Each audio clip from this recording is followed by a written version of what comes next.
Merci beaucoup. Je vais à présent appeler sur scène Ginès Ortegal Malakoff-Médéric, Jean-Noël Pénichon et Régis Kenning, s'il vous plaît.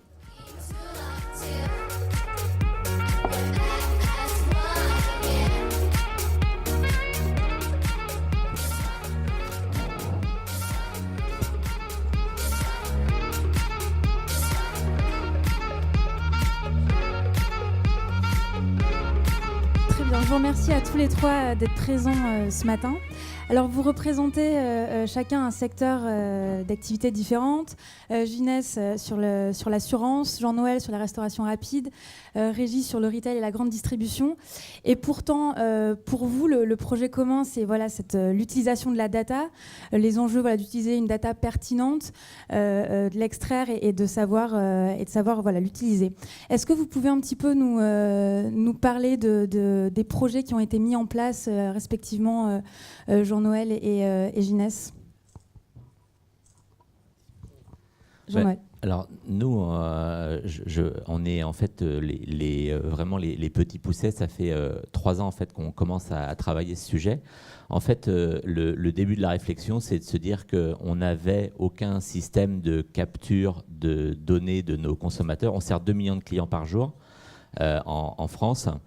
Et c'était pas un sujet actuel de l'entreprise. Et quand on a commencé à réfléchir à comment est-ce qu'on voulait changer l'expérience de nos clients, on s'est dit très vite que si on avait un peu plus de connaissance de ce qu'ils faisaient, de la façon dont ils commandaient, eh bien on pourrait améliorer justement cette expérience, la visite avant, pendant et après.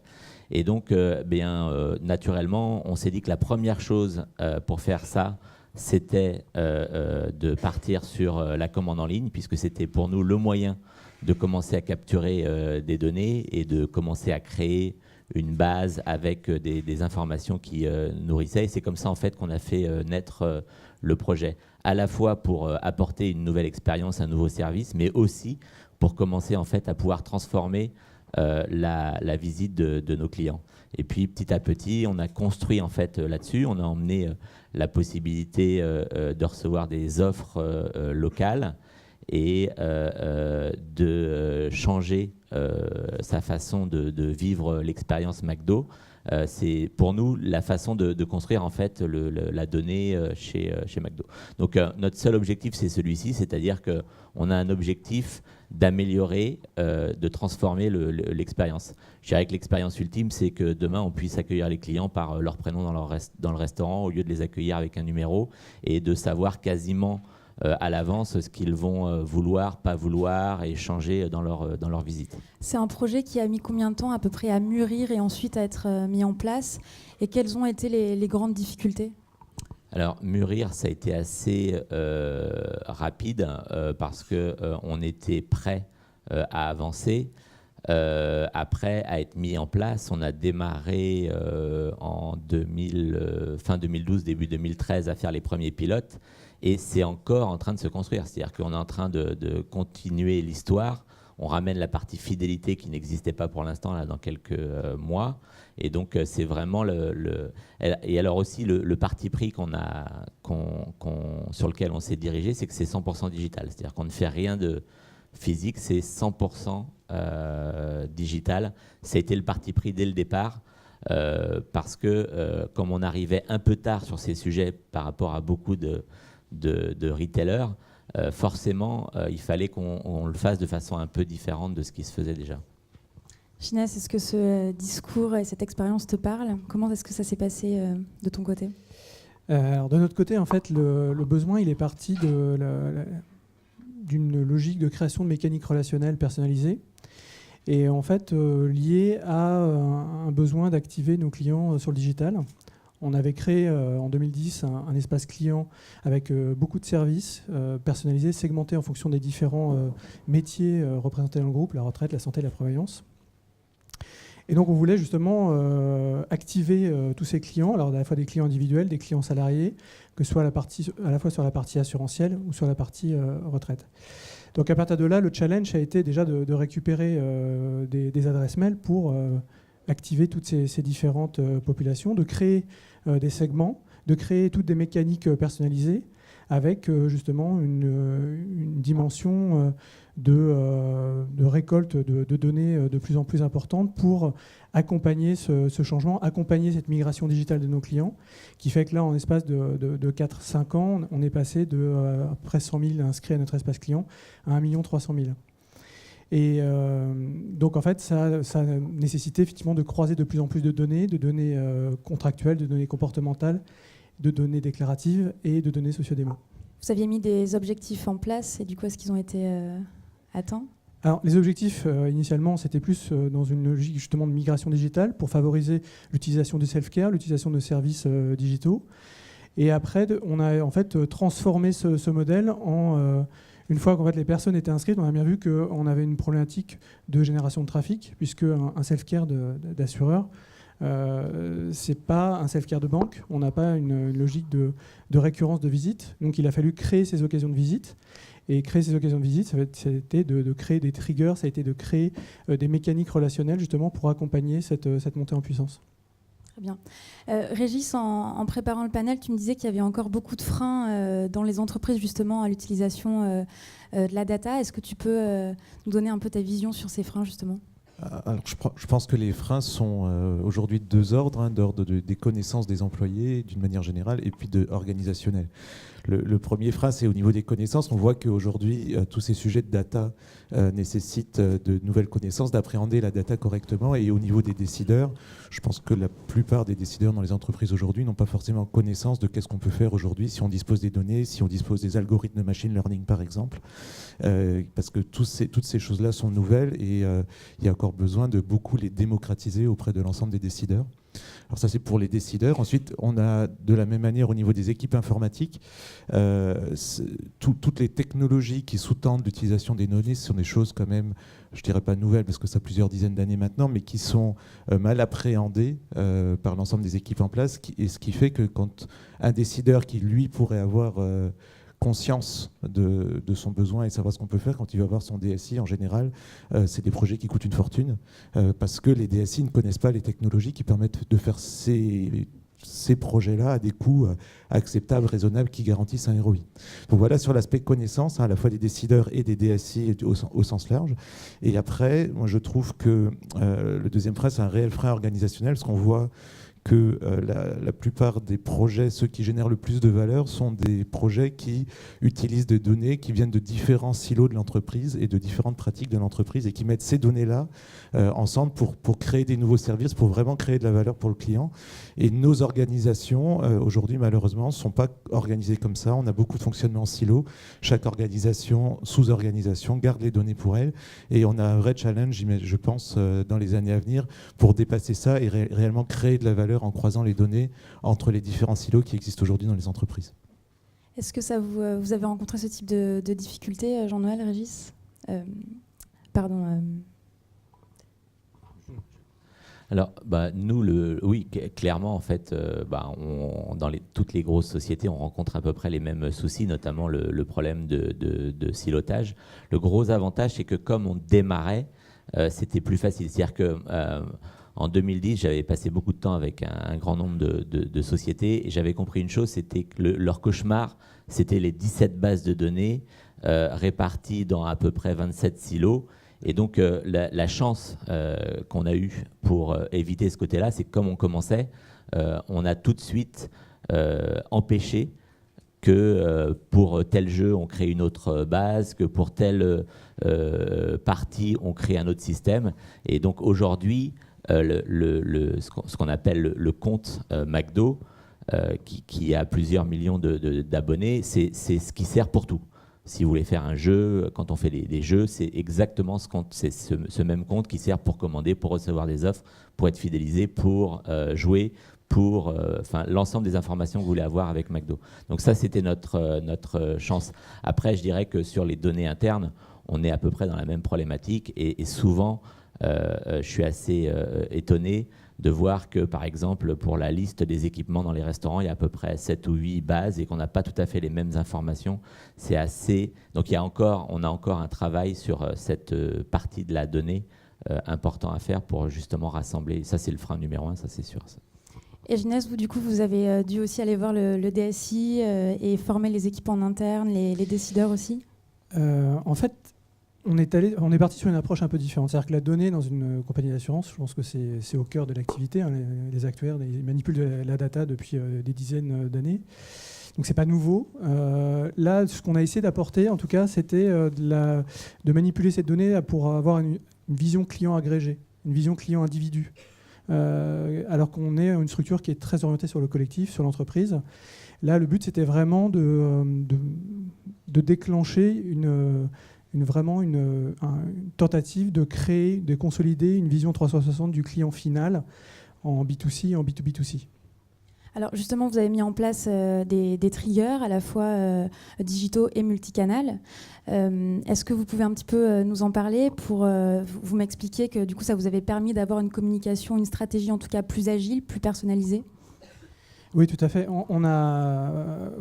Comme je le disais, on avait une problématique déjà de générer du trafic dans nos espaces self-care, de finalement réorienter le client dans nos frontaux de relations clients, et de leur faire consommer des services gratuits qui étaient à leur disposition, mais qui sont peu connus de ces clients. Donc après, la problématique, ça a été justement de récupérer déjà toutes les données. On avait des données qui venaient un peu de tous les univers. On a créé une expérience, on parlait de social CRM tout à l'heure, on a créé une expérience qui s'appelle Les Experts, qui était justement de prendre des gestionnaires métiers, des pros de leur métier, et de les mettre sur Facebook, sur le mobile, sur le web, pour répondre à des questions de clients. Donc ça a très bien fonctionné. Et tous ces différents services, il a fallu justement les instrumenter, les organiser. Et ce qu'on a commencé à faire, c'est faire des matrices en fait, de correspondance entre différents services, et après segmenter, scorer nos clients en fonction de leurs appétences, en fonction déjà bien évidemment de leur équipement majeur, parce que retraite, santé, prévoyance, et d'aller un peu plus dans le détail de ces différents équipements. Et après, de créer justement ces triggers comportementaux qui permettent, en fonction de justement la consommation du self-care, l'utilisation d'un service plutôt que l'autre, d'en automatiser en fait, un push pour la consommation d'un service, ou faire un peu de la pollinisation croisée entre différents services. Ça, on l'a couplé aussi avec différents scorings pour mesurer l'appétence de nos clients par rapport aux différents canaux. Le but, c'était de dire, finalement, est-ce qu'on ne détruit pas de la valeur en envoyant différents emails, alors pour un client qui, finalement, n'a pas besoin de ces emails, vient déjà dans le self-care tout seul et est autonome sur cette partie-là, ou finalement ne lit pas ses emails, et un risque de désabonnement. Donc ça, c'est quelque chose qu'on surveille de très près. Et ce scoring d'appétence aux différents canaux nous permet justement de mesurer la pression relationnelle, de la graduer, et de pousser, par exemple, plutôt des notifications sur les clients qui sont équipés de l'espace client sur mobile, ou pousser de l'email, voire potentiellement de l'appel sortant dans certaines problématiques. Alors, ce sont des scénarios qui sont complètement automatisés, ou est-ce que c'est semi-automatisé ? Alors, il y en a certains qui sont automatisés. On a pas mal de triggers, notamment par exemple le Welcome Pack, qui prend par la main justement les nouveaux inscrits avec un mode scénarisé et personnalisé pour leur expliquer justement tout ce qu'ils vont retrouver. Des triggers de réveil des inactifs. On a pas mal de triggers et des triggers de push de ces différents scénarios qui sont complètement automatisés. Maintenant, on a certains triggers qui sont modérés, puisqu'en fait, ça nécessite derrière de mesurer qu'il n'y a pas de perte de valeur. Je prends un exemple, c'est qu'on a... Sur l'utilisation d'un service lié par exemple à la simulation retraite, on peut proposer en fait un diagnostic téléphonique gratuit. Et donc ça, il faut mesurer que derrière, il y a la capacité à faire, il y a la charge dans les équipes. Donc ça, c'est quelque chose qu'on administre de façon semi-automatisée en fonction en fonction de nous, notre connaissance de la capacité à faire des équipes pour pas justement détruire la valeur et faire des fausses promesses aux clients. Très bien.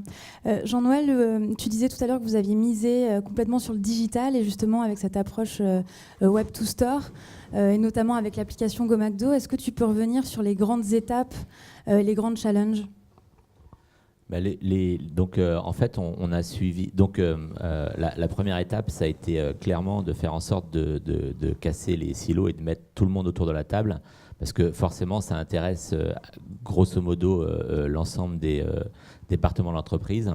La deuxième étape, pour nous, ça a été tout le côté juridique, c'est-à-dire que j'ai beaucoup apprécié tout à l'heure de découvrir qu'il y avait des lois de bon sens, surtout dans l'enceinte du MEDEF, c'était assez intéressant. Mais concrètement, c'était quand même pour nous assez compliqué ce sujet-là, puisqu'on n'était pas du tout des experts. On a été obligé de consulter à l'extérieur. En fait, les juristes internes ont eu besoin d'aller consulter à l'extérieur. Et puis après, la troisième chose, avant de construire quoi que ce soit, on a essayé de se mettre des règles parce qu'on ne voulait surtout pas commencer à construire une collection de données et soit parce qu'on n'en avait pas, soit parce qu'elles n'étaient pas satisfaisantes, la détruire et détruire tout ce qu'on construisait aussi rapidement que ce qu'on engrangeait. Et donc, on a mis en place un certain nombre de règles sur le nombre de fois où on s'adresse au client, le opt-out par défaut, le choix pour le client de pouvoir changer à n'importe quel moment et vraiment en un clic son restaurant favori, la réception de tout ce qu'il fait. La facilité pour lui de pouvoir annuler les choses en le moins de clics possible. Enfin, vraiment essayer de mettre des systèmes en place pour que ce soit simple et que ça ne soit jamais vu comme une contrainte ou comme une... Voilà. J'étais personnellement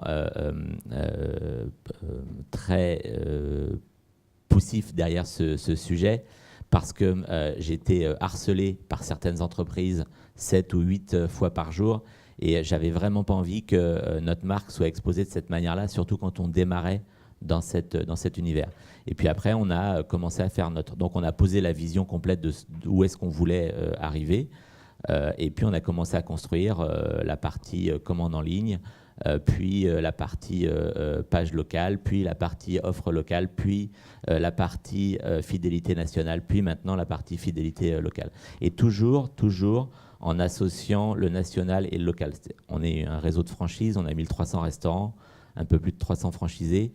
Et dans la vision qu'on avait de passer du mass marketing, je sais que c'est plus trop à la mode, mais du mass marketing au one-to-one, on s'était tout de suite dit que c'était impossible pour nous de faire du one-to-one au niveau national avec 2 millions de clients et qu'on aurait besoin d'une armée en fait, de gens sur le terrain parce que ce sont eux qui ont des informations qu'on n'aura jamais, même en achetant les meilleures bases ou les meilleurs flux de données, on n'aura jamais le fait que la RD 337, elle est fermée aujourd'hui parce qu'il y a eu des travaux, que la fête de la moule à Guingamp, ça démarre le 8 juillet. C'est impossible, même en achetant les meilleures données, les plus locales possibles, d'avoir ces informations. Et donc, si on veut aller au bout de la relation personnelle et avoir le plus de possibilités à engager avec nos consommateurs personnellement, il faut avoir une armée de gens au niveau local qui ont ces informations-là et qui nous assistent et nous aident. Alors justement, ces franchisés, ça a été facile de les embarquer dans le projet. Ils ont tout de suite vu les opportunités ? Alors là, vous m'emmenez sur un autre sujet parce qu'on sort un peu de la data, mais ça a été la toute première étape, en fait, tout début 2011, où en fait, on a mis en place un système, je vais dire un gros mot, un système d'évangélisation pour onboarder, en fait, pas que les franchisés, mais les franchisés, les collaborateurs et aussi les partenaires. C'est-à-dire qu'on a mis en place des universités pour faire monter en compétence l'ensemble de ces 3 publics parce qu'on pensait qu'on n'arriverait pas à faire avancer le bateau si on ne les avait pas tous les 3 à bord. Et on en est à la 3e saison aujourd'hui, qu'on a fini là, il y a 1 mois et demi, et on va recommencer l'année prochaine. Et on a besoin on est un énorme bateau, et forcément, si on veut que l'ensemble de l'entreprise avance ensemble, on a besoin de mettre tout le monde à peu près au même niveau et parlant la même langue de ce que c'est que la data, à quoi ça sert, c'est quoi la valeur, comment ça fonctionne. Voilà. Donc la formation reste quand même centrale et on le sent dans vos discours à chacun. Régis, quelles sont les grandes opportunités pour Darty en particulier et pour les retailers en général de croiser justement toutes les données à la fois digitales, le ticket de caisse, sur tous les points de contact ? Alors c'est une question très intéressante parce que je reviens à cette notion de silo de tout à l'heure. C'est qu'on voit que là depuis un petit moment qu'on est ensemble, on parle quand même beaucoup de relations clients, de personnalisation de la relation client, et c'est justement un silo, le silo du CRM. Et en fait, pour créer de la valeur pour le client, moi je pense qu'on a tout intérêt à dépasser les silos et je pense qu'il y a de l'opportunité de créer de la valeur pour nos clients et pour tous les clients, quels que soient finalement les domaines de l'application de l'entreprise. Par exemple, chez Darty aujourd'hui, on utilise les données issues de notre service après-vente, les pannes, les fréquences d'appel des clients selon les types de produits, pour choisir les assortiments produits qu'on présente dans nos magasins. Donc on voit qu'on utilise de la donnée réelle issue du terrain pour faire quelque chose qui n'est pas de la relation et du marketing direct, mais qui est pour choisir simplement quels sont les produits qu'on va aller acheter à nos fournisseurs et qu'on va mettre en avant dans les magasins.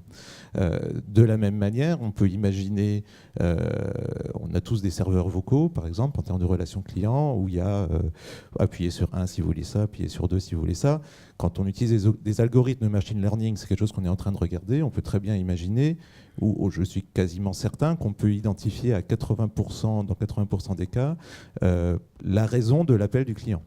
Et donc, du coup, plutôt que de le faire passer à travers un serveur vocal et risquer, in fine, de l'orienter vers quelqu'un qui ne saura pas lui répondre, on va pouvoir l'orienter directement vers la bonne personne. En utilisant la donnée, on pourrait même utiliser la géolocalisation des techniciens pour orienter le client vers le technicien qui a la bonne compétence, qui est tout près de chez vous, et le faire intervenir le jour même à votre domicile. Et vous voyez que dans ces cas-là, on a vraiment besoin de regarder quelles sont les données possibles et quand on prend un problème, d'aller chercher comment est-ce qu'on peut utiliser cette donnée pour créer de la valeur au-delà de la relation client personnalisée et du push marketing direct, qui sont des pratiques qui, dans la distribution et qui ont été évangélisées par Amazon, sont maintenant assez courantes avec de la recommandation de produits, du cross-selling, etc. Un autre point, par exemple, sur la gestion des stocks, il y a des distributeurs aujourd'hui qui utilisent la fréquentation de leur site web pour voir quels sont les produits les plus fréquemment vus par zone de chalandise pour pousser le stock dans les magasins, et parce qu'on sait que nous, par exemple, on a 8 clients sur 10 qui vont sur notre site avant d'aller dans les magasins. Et donc, du coup, on est capable, comme ils y vont 2 jours avant, on est capable d'anticiper la demande et de pousser dans les magasins le stock qui permet d'avoir la disponibilité des produits qui est différente d'un magasin à l'autre, parce que les zones de chalandise et les comportements des consommateurs sont différents selon les zones. Merci. Ginès, je te voyais acquiescer tout à l'heure. Oui, non, enfin, je voulais rebondir sur 2 choses. C'est sur la notion de silo. Effectivement, j'en ai pas parlé, mais on teste aussi des triggers en cross-canal, justement basés sur l'étude des fils d'appel, l'étude des motifs d'appel et du CRM, pour voir, en fait, pour essayer de créer justement des mécaniques qui permettraient de, suite à un appel, de montrer au client, d'envoyer un email en disant voilà, ce service existe en mode self-care si vous en avez besoin. Le but, c'est effectivement de gérer de l'évitement d'appel, essayer de privilégier le canal digital pour justement gérer cette relation. Mais parallèlement, ce qu'on essaie de faire, on a une réflexion en cours autour de l'expérience client, c'est de mettre en place tous les indicateurs à la fois quanti-quali pour requérir la satisfaction client et tous les attendus du client par rapport aux différents critères, pour finalement lui donner l'information sur le bon canal. On en parlait tout à l'heure, mais c'est pousser en jusqu'au-boutisme du self-care à une personne qui est réfractaire, on détruit de la valeur, et in fine, il va être perdu dans le self-care et finalement il va peut-être appeler 2 fois plus le call center parce qu'il n'arrive pas à retrouver l'information. Donc je pense que vraiment c'est la vision client qui doit prévaloir dans tout ce qu'on doit construire, et avoir en fait vraiment une vision client sans couture et cross-canal, pour avoir vraiment ce workflow de relation client qui aille jusqu'au bout, jusqu'au back-office, jusqu'à finalement voir à chaque niveau de la chaîne si le client était satisfait, oui, non, et à partir du moment quel est le critère d'insatisfaction, essayer de le régler en faisant des actions correctrices. Très bien. Jean-Noël, juste pour finir, la prochaine étape pour vous? On a 2 étapes sur lesquelles on travaille. Le premier, j'en ai parlé, c'est la partie fidélité. La deuxième, on est en train de changer fondamentalement le service dans nos restaurants. On a plus de 500 restaurants aujourd'hui qui pratiquent le service à table. Et d'ici la fin de l'année, on sera à plus de 1000 restaurants. C'est-à-dire que maintenant, vous n'avez plus besoin de passer au comptoir. Passez aux bornes, vous commandez, vous allez vous installer, on vient vous livrer vos produits en salle. Il y en a même dans Paris qui commencent. La prochaine étape, ça va être d'utiliser la data pour retrouver le client dans le restaurant, et qu'il n'ait plus à mettre son ticket sur la table, mais qu'on puisse, grâce aux données, le localiser et envoyer l'équipier porter le plateau pour éviter que l'équipier ait 25 tables à regarder et pour trouver le client. Donc ça fait partie des étapes sur lesquelles on travaille. Merci pour cette note très ambitieuse. Je vous remercie à tous les trois de votre venue.